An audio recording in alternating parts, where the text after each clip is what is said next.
Ladies and gentlemen, live from the Boardwalk Stage, it's Between Two Palms with your hosts, Derek and Mikey. So you said something about that it's on you as a venue to make every show a success. Yes. That feels like a lot of pressure on a venue because and here's why I'm saying this, and tell me your take on this. If a band sucks or a band doesn't have a following or whatever, that's not your fault. Like I see all the marketing you guys do. If the show isn't a success because the band just doesn't have a pull, do you take that to heart? Does that fall on you? I do. I am responsible for the financial successes and losses with every show, and I bear that burden. Okay, so it is not about. It's about how did I negotiate. It's like going to college. You know all that college debt people accrue, and they get them. They do these. They go to the financial institutions. They owe all this money. These financial institutions because they went to college. Okay, they owed money. They have this debt. Well, we can remember that's the cost of my education. Is my financial awareness. I booked the band. Maybe I didn't do all the right things with that band. Maybe we didn't get it to all the right source in the band. Maybe there's something else that we could do. Or maybe that band was a piece of crap and I should have never even booked the band because then you still feel like it's your fault because it's like I booked this band. Because I owe the responsibility to our clientele, to our customers that come in the door. Not just the customers, but back to the band. That, my booking agent say this too. Wouldn't it be great to put a class on for all these new bands and show them what the etiquette is, show them, what to look for, how contracts are, how front of house works and everything like that. And yeah, it'd be great to do that, but it's not my fucking responsibility. No, okay? It's not. That's the other bandmates and other bands to help the other bands out. It's like another band should take the other band on their own, not the concert venue. I belong to another concert. I belong to a group of concerts venues that each one of us exchange information, not antitrust laws, not monopolies, not about money, about how to make things better. Yeah. Okay, bouncing things and resources because they're in the same industry. I'm not in the band industry. I understand them, but they have a whole different outlook. They have a whole different performers are different than concert owners. Absolutely. You said something the other day in our meeting. You're like, it's not up to us to market the band. We got to market the venue. We were talking about different graphics and things we were making for the sign and stuff. And I'm like, let's pull some of the graphics off the sign and just put the name of the band up there. And that's 100% right. But the Boardwalk, and this is just from my own observation, and I'm sure other people are seeing this too, but the Boardwalk does a lot to market bands. Like you guys do more than any other venue does. We do. Now, getting back to successes and losses. So if we lost money on a show, part of this cost of doing business sometimes. Sometimes there's things unforeseen. A festival some other place or some other down the street just popped in and like what are you going to do? You just can't foresee this. So we try to scale it as best we can. We try to come out with a break even as best we can. If we make some money, that's great for charity. But we try not to lose, and we lose on several occasions. But I don't take that out on the bands. Okay, and when we do make money, we do make money.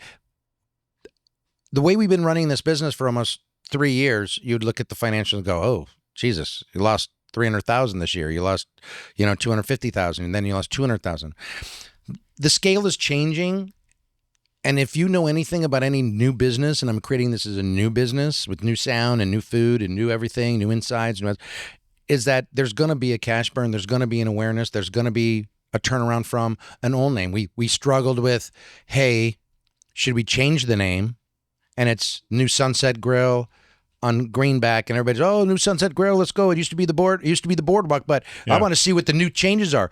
That creates some hype. And yeah, we could have probably made more money quicker, but we wanted the Boardwalk name. Yeah. We knew it was going to be a little bit. Once we got in this for a year, we knew it was going to be a little bit of uphill battle. So we made a decision, Sarah and I made a decision, along with the staff, we're going to be committed to this, but we know that we're going to have to put money out. Yeah. Right. There's been days where you're like, oh my God. I just wish somebody more professional than me, somebody more that knows concert venues better than me. Just come in here, lease the boardwalk. We own the property. They can make lease payments to it, and then Sarah and I ride off into the sunset. And we remind ourselves all the time that we're not committed to that yet. But that's what your ultimate goal is. My ultimate goal, just old might be like McDonald's and just own the land and and have hopefully our staff run it, and maybe somebody come in, maybe not, but the goal is we're still committed more to this. We're not done. I mean, this sounds very arrogant and pompous. All right, say it. We could fucking pull up stakes and leave this fucking place and travel the world for the rest of our lives. But that isn't going to fulfill the void that's happening here. I don't think that sounds arrogant or pompous too. I think that shows you're serious about it. Like you guys don't do this for the money. You don't need the money. That's not why you're doing this. No, and I think it's important for people to know that. We don't take any money from here. Even if it made tons of money, we wouldn't take money. We'd find other charitable organizations. We also have our own 501c3. We help families, veterans, and pets at risk. But that's not the goal. The goal. We don't have the same outlook that any other concert venue in this entire area has. Yeah, it's totally different. When you talk about non-for-profit, we just don't have the .org at the end of our .com. It's just like it is. We know, we feel it that this is going to be great. It's going to take a little bit, but we're still doing good things. We're still doing great things. We're still doing good things, and we're still kind of getting there. And it is, and that's why I hired another booking agent. You're on board. There's so many people that have great ideas and great knowledge in this business that it's. If you never read the book by Henry Ford, there was a part in Henry Ford's book where he just had come out with the compression engine in the Model A. It was a press conference, and he had all the reporters in front of him, and he had a bunch of phones on his desk, and he just said, "Hey, we're announcing the Model A Ford," and I'm paraphrasing here. Mm-hmm. So, it's going to be the greatest thing that you've ever seen. It's going to be everybody's going to have one. They're going to be driving, and it's going to revolutionize the world. It did. It caused the DMV. Mm-hmm. It did. It changed everything. So the point is that somebody would ask, so you came out with this new combustion engine. Can you tell us, how does the mechanics of that combustion engine work? And he goes, okay. And so he goes to the engine room, picks up a phone to the engine room.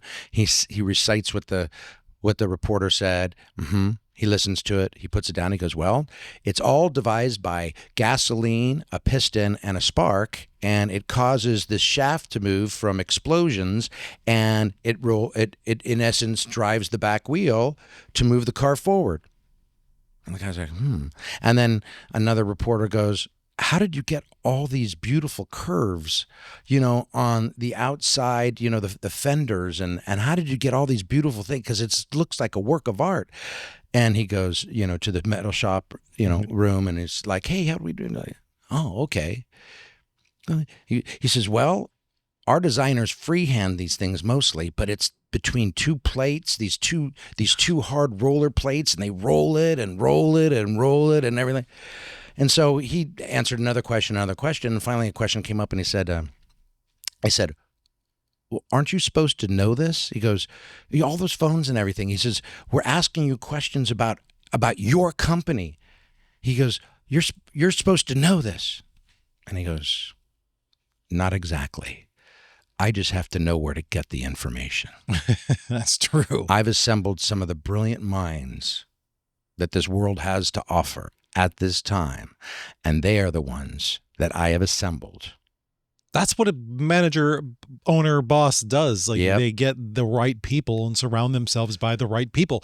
That obviously that's what that's a dumb question by a reporter, but that was a long time ago. So it was the 20 and the 20s or the teens, but I guess my point to come, full circle is that not only does a band have to have the right people to help them, because we can't get anywhere by ourselves. Okay. And we're not built that way. pyramids are real. There are people down below that are moving themselves up to the top, and always somebody from the top is falling off or perishing or whatever you want to call it. So there's always, so if you think that you can, if any of you think that you can never be at the top, think again. You can. You need to put in the time. You know how long it took me to get here? Do you know how long do people want to wait 60 years? I mean, depends. Did it take you 60 years to get to this point? I'm 64, and yes, 59, somewhere around. But it's something that was instilled in me long ago. As I grew up poor, I grew up very poor, and that you have to keep at it. Yes. My mom said one bit of information, probably the only information my mom ever gave me that was worth a shit, was a rolling stone gathers no moss. Okay, I've heard that saying. Have you heard that saying Yeah, before? And which means stay put, gather the moss, know the north from the south. Do you know moss only grows to the north, magnetic north? I did know that, actually. That's how you can tell when you're like lost in That's on how a you know. tree. Yeah. That's right. Yeah. But you know the true north. Yeah. Yeah.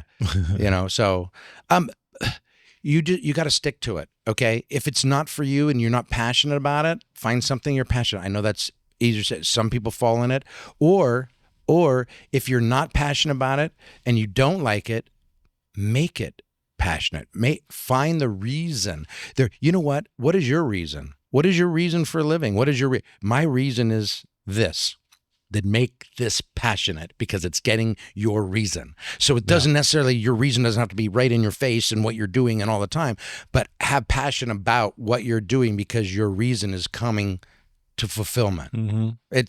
And sometimes it's right in front of your face, and sometimes it's way off in the sunset. But if you don't put one foot in front of the other, or if you don't move forward, you're moving in reverse. So how does all this that you're saying, how does that associate or connect to what we do here at the Boardwalk? What we do here is every single person, every single band, every single employee, every single customer is treated the same way. Okay. We're not perfect. Sometimes we have bad days. Sometimes we have good days. Just like, you don't realize how great it feels to be healthy when until you're sick. Yeah. But you'd be cognizant. You're just like, hey, this is we're going to do a contract together. So that means we're in partnership together. Okay. This doesn't mean we're opening enough bands saying, I don't do this and I don't do that. And they do well, but that's not our model. Our model is is like, oh, you pay me, we show up, we're just going to play to whoever we play, and then we're going to move on. Well, that's not our model. Our model is a partnership. Yeah. Let's get together. Let's do some stuff. And most bands are pretty good about it, right? Most bands understand. Yeah, and they understand. And, there's like not just Scotty Austin, but there's a ton of bands out there you see on their own personal pages, and they're posting stuff. Dennis Cronin's still posting stuff. He's not looking at his bank account with all those zeros. He's looking at posting stuff and the awareness and what he's going to do today for the show is going to do tomorrow or in the future. Yeah. Or what his ideas are, or what his nonprofit is, or what he thinks is important, But it comes back to, again, that word you said, which is passion. And you either have it or you don't. And if you want to stay relevant, you will post, you will share your stuff, you will stay active. It doesn't necessarily just have to be on social media, but you will stay active if you have that passion and you want to succeed and stay succeeding. Like if you're done, you're done. And there's no problem with that. If you got a couple of $1 million in the bank, you did what you're going to do, and you're like, I'm done. I don't need to do anything. Then you can be done, and that's fine. But if you're somebody who wants to continue to work, you can't just stop doing shit and hope that you can keep working. You have to continue to use that passion to stay relevant, to post, to network with people, to go out to other venues, to support other bands. Stay in that passion. Use that passion. Your heart and your passion have to be in it. Yeah. And yes, you have to go work. If you don't have a lot of money, then you got to go to work. You got to work too. You got to work. Yeah. You got to. Which sucks. I get it. Work sucks. Nobody wants to work. I know. But if you love what you do, you never really work. And so, you need to, not worry about what happened yesterday. You can learn from yesterday, and you can't worry about what tomorrow is bringing. You have to be present. Yes. And we're trying to be present for the bands, and we try to be present for our customers, and we're getting there. We're picking probably a new client up every show. Oh, you absolutely are. You know, if not, you're saying one, but I know it's more than just one. You know, but the humbleness. And of it. you know, we want to have a great experience. We want the band to have a great experience, our customer to have a great experience, but we want this to thrive. We are, you know, committed to putting more money in here, and we're committed to making sure, you know, our bands are taken care of. But you know, you reap what you sow. If you think that you can sell 20 tickets and think that, you know, 100 people are going to show for you, you know that's going to. I will work only as hard as you'll work. So if you get 25 people here, I'll get 25 people here for you, right? So that's good, but that is a good partnership. But I'll work as hard as you work. Right. I'll work as hard as you work, and I have a team. We've developed a team, and we're getting better and better and better every day. As things are crazier and crazier, more platforms are coming around, more things are happening, more things to do. We're doing this podcast for awareness. Absolutely. We're doing this because we will be talking to bands, and we will be talking to other concert venue owners. We will be giving people insight, say, hopefully the other concert venue owners that listen to this and other bands that listen to it will have those reverse aha moments about, oh, that's what they go through. Yeah. That's part of the purpose of this. You know? And the other thing is going to be, where does the money go? Not just what it costs to run a venue like this, but when we do donate, we are going to be doing some on-site stuff with, you know, the food bank, the SPCA, our own Aloha Initiative, where that money goes, you know, Angels Flight, all these different things that they're doing, St. Jude, all these different things that, you know, we want to show where the money's going, because hopefully, you know, other people say, you know what, that's a noble cause of what they're doing is, and we would like to participate in that as well, you know, because we can't do this by ourselves. We only can do this with partnerships from others. Yeah. You know? But back full spectrum is that I love music. Okay? I'm not a musician. I played the trumpet a long, long time ago. Could be in a ska band. But yeah. And I can be one of those dancing trumpeters, right? But I understand more than they think. I understand that, you know, with being a band and being successful, or even not being so, it comes with its own vices. It comes with its own downside. There's some black nights and black days, and it comes with some defeats, and it comes with mental illness as well. Yeah. So just like our veterans have mental illness that we're going to be starting to participate in a mental illness network for musicians. Also, there's some other resources too that we're looking at because a lot of musicians don't have health care. Oh, you know, yeah. That's true. So those are some of the things that we're going to participate in on the backside that they're not even going to be really aware of, because some of them don't need it now and some do need it. Hopefully we're going to be able to design a network, which that's my passion and working on, to help every person that we come in contact with. You know, it's you're a valuable asset here. Or anywhere. You're a valuable asset to somebody. Yeah. Can't it be us? True. You know. Let me stop you for a second and ask you. You said, you know, you're going to work, which I think is a great statement. Is I'll work as hard as you work. What's that? Like for bands, you know, what's that bare minimum you want a band to do for if they're playing here at the Boardwalk? So. I don't care if they're a national touring act or they are going to do their first gig. I want to see them minimum. I want to see them do a shout out to us. I want to say whoever it is, whoever in the band or the band itself or just whoever's.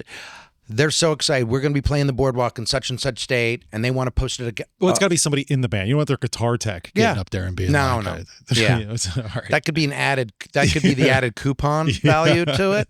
But you know, the band or the performer, whoever's going to be getting up on the stage, they got to do a shout out. They got to say they're excited to do it, and they got to post it at whatever network that they have. Can I give some advice on that? And sure. It's not for you, but it's for the bands and for the artists. Look, you guys are performers. And deep down inside, there's this bit of you that's an actor. You're a performer. perform that.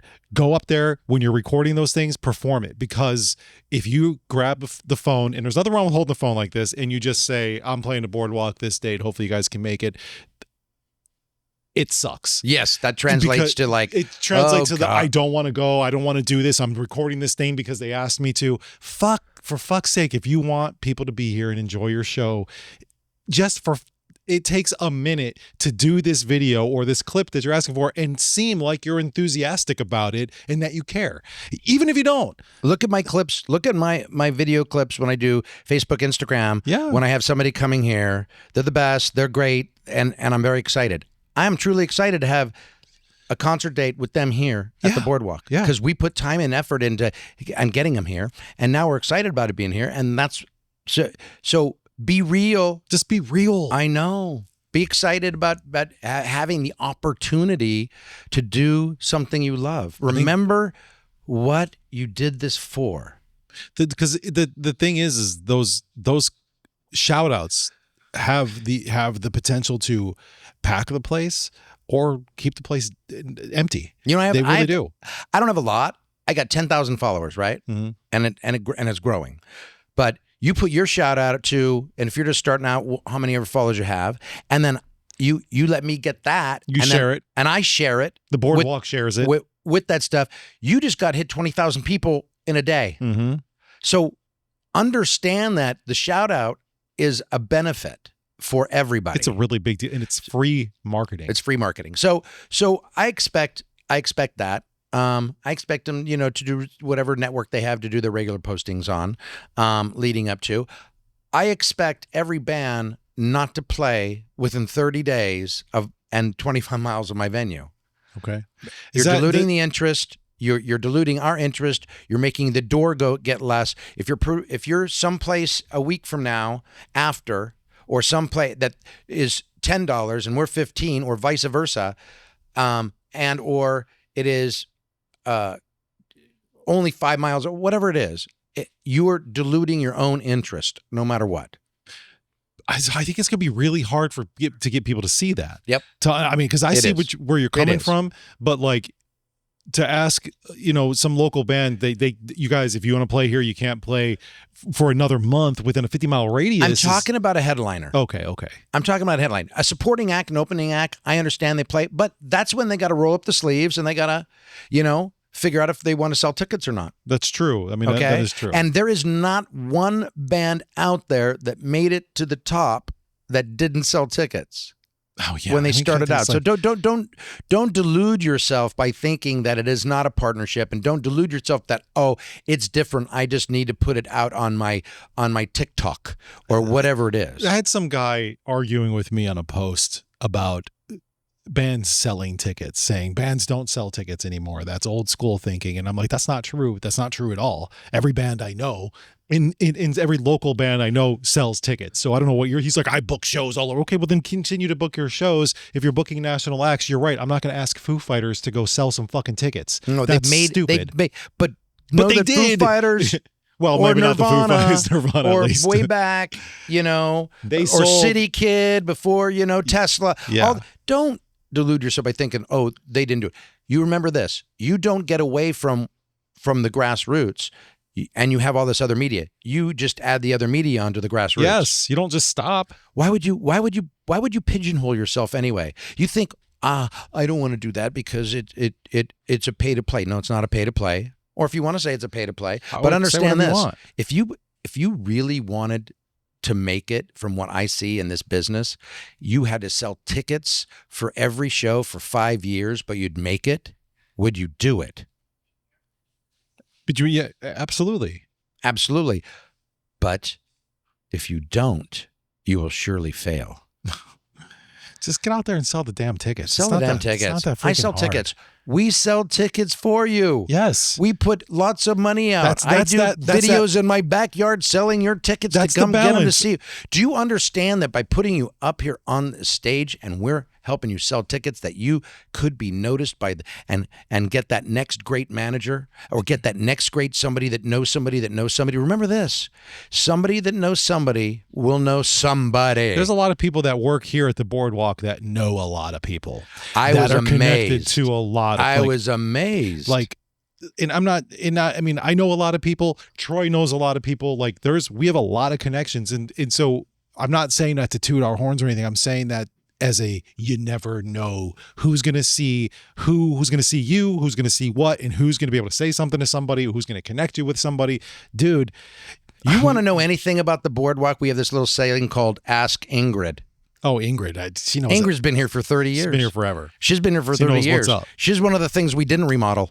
That's hilarious. Knows so much, but don't get in her way.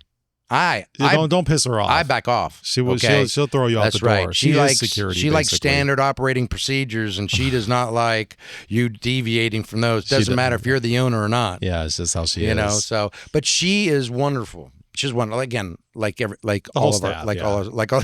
But you know, do what you have to do for each show. If they're not requiring you to sell tickets, then don't sell tickets. Then don't sell tickets. But what I would do is I'd sell tickets. I'd say, hey, I want some tickets. I want tickets. And the reason why I want tickets is because I have value. Mm-hmm. Here is my value. Come see my value. Value is not free. It just doesn't make any sense to me that a band would not want to sell tickets to their show. You're out here selling tickets to their show. You're doing videos to sell tickets to their show. You're putting them on your stage, but yet I'm not going to sell tickets. Get the fuck out of here, man. It just bugs me. I know we talked about this before, but it's I don't understand. We just put a pencil to it the other day, is that per show, we spend an average between $2,200 and $3,000 per show.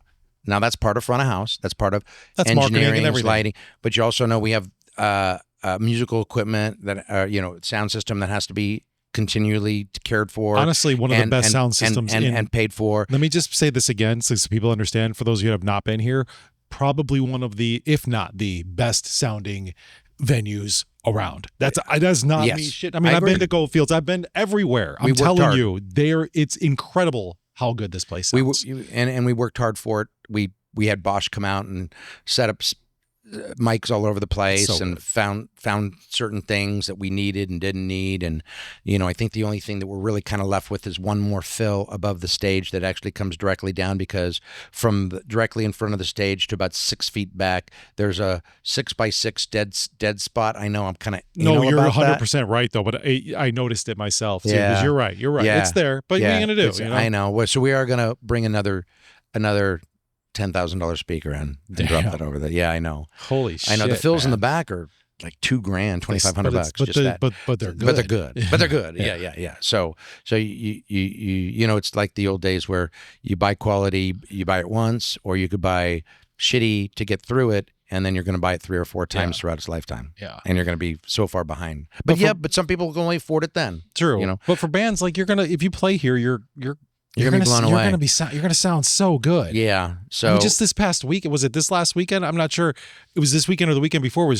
Troy was talking about the bands. We're saying, I don't think I've ever, or somebody said to him, I don't think you guys have ever. That was then. Yep.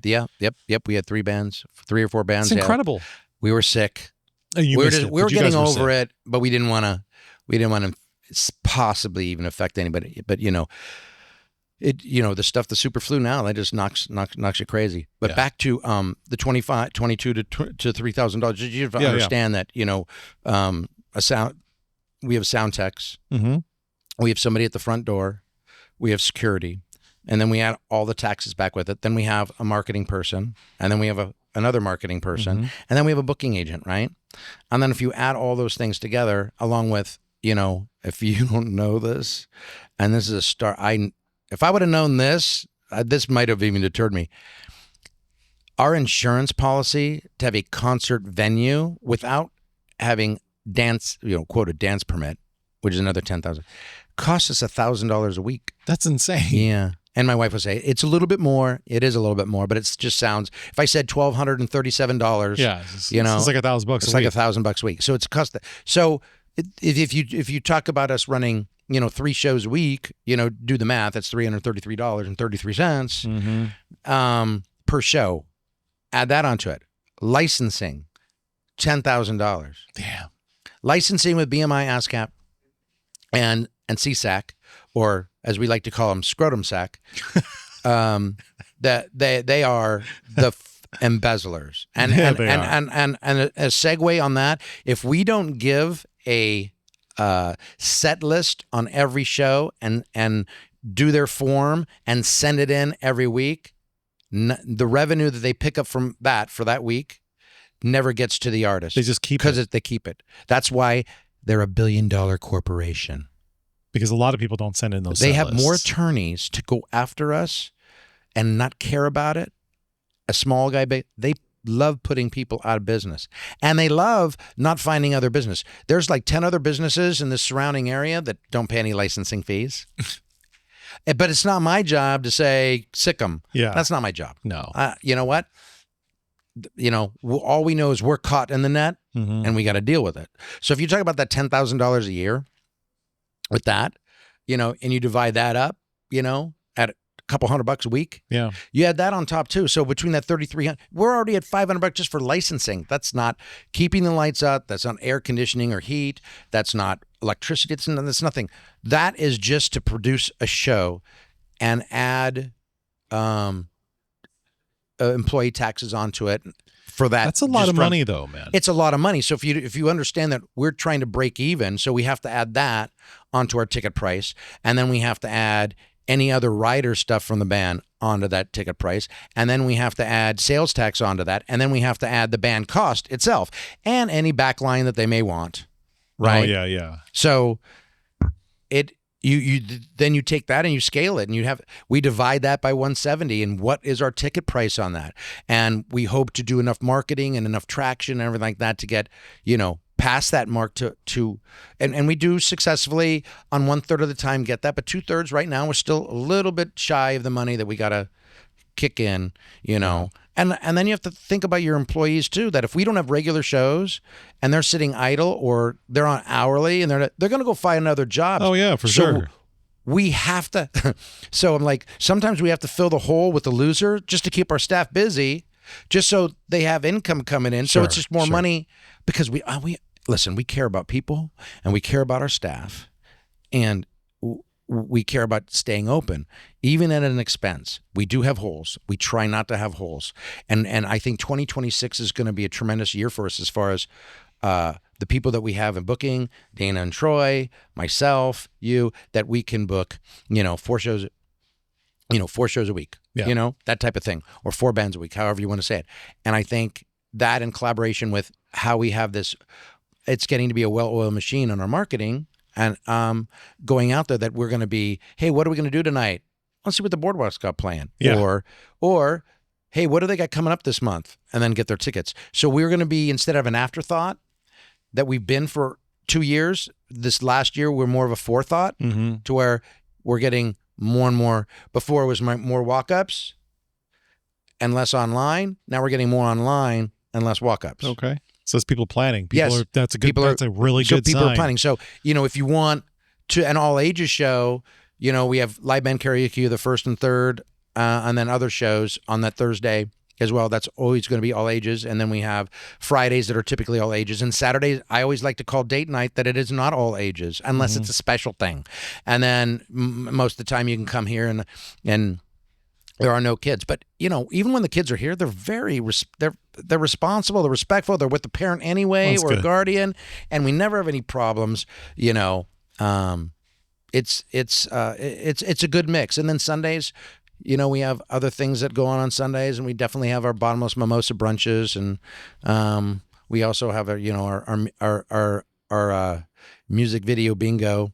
I want to increase it, but it's 3 hours intense. It's 3 hours intense of Derek performance, because I'm the one in the booth and I'm the one playing and I'm the one talking between songs and takes and what have you. And you love it though. I do. But it gets to be, it's sure it's a lot. I know it's a lot, but I like it. It's what I call self-energizing. But back to this. So I talk about those being, the Thursday, Friday, Saturday kind of scaling shows. So we kind of front load that on Friday, Saturday, and that's why those fees are in there, right? Yeah. For scaling. So it's not like, oh, we just put it on a flyer and put it on our marquee and that's the end of it. Yeah. We're spending great intense hours on every single show, on every single band, and we only ask, again, let's go back to that, what we're asking for. We're asking for their electronic press kit. Mm-hmm. We're asking for their bio. We're asking for maybe some quality pictures. If you don't have any, with all the stuff, get some. Take a pic. Use your damn iPhone. You know what I'm saying? Like, you get some good pictures. You just figure it out. You don't even have to have a photographer. Figure it out. There are photographers out there that's got good gear that would take 10 pictures of you for $50. Yeah, for sure. So people are just trying to. People are also just trying to also build a library of stuff too. So here's the other thing. Come, if you want, come play here. Come do a battle of the bands, and we live stream every show. We have good quality 4K. Yeah. 1, 2, 3, 4 cameras. One over the drum riser, 4 4K cameras, and you can actually literally take that with you and cut it up and have video clips. Who else? I will do that for you. Dude, it's actually really cool because when we did our podcast here, and, we had the place packed out, but those cameras were getting shots of the crowd too, which was really cool. Yeah. And they had, it made it really easy for me to put together a cool video for the podcast. For a musician, I can't even imagine how cool that is. Like, that's like, you could put together a fucking music video. My favorite camera is what they call the drum riser camera. It comes over the drive riser, but it's a PTZ. It's a pan tilt zoom. Mm-hmm. And so it comes out, it comes behind the performer, it goes out to the crowd. It's really cool, man. It's a buzz. It's a great buzz crowd. And then we have one over here that comes this way. And then we have one way back there. And then we have a static one here that gets the whole panoramic view of the stage. And there's no bed seat in the house because we put it on display on all the TVs in the back. Yep. While we're doing the live stream. Which is what I heard so much from people who came out to see our show, who were like, we had to sit in the back, but they had it up on the TV. So it was like really cool. It didn't matter. Like, it was, dude, it's just a really cool thing. How many times you go to a nosebleed concert and they got the big screens on the side and you're not even looking at the stage. You're just looking at the screen. Yeah, you're just watching and you're the screens. listening to it. Well, how many small clubs? I mean, there's I'm not going to name names, but there's one near my house that has a cup that is pretty big. But if you're not like right on the floor by the band, like, it's kind of hard to see and listen, and you got to sit far away, and you're just like, man, whatever. It'd be nice if those TVs were up there too. It'd be nice if other clubs took that into consideration, is what I'm saying. What you guys do though is really cool. That's a cool thing. We vested a lot to try to get it semi-right. But I like that we guys wrapped up this episode. These last two episodes, like, really good. But I like that when the things that you guys are doing, you're not doing it for you or for ego or anything like that. You're doing it for the fucking bands. Like, you're doing it for the art. Yes. Which is awesome. We 100% we're doing it for the art, and hopefully the art can partner with us to help do a little bit of good for the community too. And anybody can go on and put their band on our website, put as much information. The more information you have, it's going to go to Dana, Troy, or myself. They're going to get in touch with you. They're more than happy to book you here and tell you what it's going to take in order to book here. We have booking at rocktheboardwalk.com. That comes to me. Info at rocktheboardwalk.com goes to my wife, Sarah. If you don't want it to fall through the cracks with me, you go info. It's not that she gets 50 and answers all 50. Yeah. I get 150 and answer 25 because I'd rather talk to you on the phone or just come email. here. Yeah. Come to a show, support another local show, and talk to Troy, talk to you, see me if I'm here, and let's make something happen. He does have an email address of Mikey at rocktheboardwalk.com. Mikey at rocktheboardwalk.com. You can hit me up. He is a part of our family. I am. He's just not a pretty face sitting on the opposite side of me. So, I know. Yeah. No, I am. And I love the Boardwalk. And who's a pretty face? Your wife. My wife is gorgeous. She is absolutely, next to my wife, she's a showstopper. She's a beautiful woman. I don't know what the fuck she's doing with me. I feel the same way. What the fuck is she doing with you? I No, don't know. I'm talking about my wife. What the hell is she doing with me? Wife with you? You know, but I've never met her. Hopefully someday You we guys can actually, sit it's so down. funny. I said that to her, and you guys met one time, but this was years ago. Like when I did my first, you guys had just recently opened up, and I did the Mikey podcast Christmas party here. Right. I You had for remember like 2 seconds. I know. I remember her. Yeah. In the brief, but You guys had never really met. yeah, met. really never really just Yeah. like, hey, you know. And I think someday we'll just sit down and break bread together. Yeah, I think you it'd be a know? great idea. Yeah, And she'd love that. But yeah, that's what you do. So we. But it's a family here, is what he's saying, and I'm part of it, and there's a lot of people that are a part of it, and if you want to be a part of it, they want you to be a part of it. We really love this business. Yeah. And we love music. It does things to people that no other type of space does, you know? I'm not just talking about a concert venue. I'm just talking about, it's not like a surgeon or the music does something for everybody. Yes. Everybody. And it's a delight to be a part of it. But we have to care for it, be prudent with it, and we have to be honest about it. Yeah. You know, That's true. and you know, you can call me on the carpet when you don't think something's right, but also give praise to the people that are actually doing it out there. For sure. Not just me. I mean, just give praise to the other people do it. For sure. Respect that band, respect that person. We're saying, you know what? You may not like where that person came from, because everybody has their own little bigotry, but respect who they are. Yeah. That's Because true. at the end of the day, you take your soul and you take your feelings with you and you go to your loved ones that you want to be around. You don't have to be, but care for that. Yeah. Because kind matters. It does. It You does know, matter. It is so much easier to be kind than nasty. It takes more effort. It takes more out of you to be shitty than to be kind. And so you can actually spread kindness 3-4 times more than being shitty with one. And you know what? When in doubt, don't say it. You don't need to. No. It's not going to prove anything but Nope. what an asshole you are. Yep. And trust me, I've done it plenty of times. Well, I want to point one other thing out, is to any bands that are watching this and just trying to feel like, you know, trying to get a feel on the Boardwalk. This is the owner of the Boardwalk. He puts himself out there unlike any other venue owner there is. I can't tell you who owns.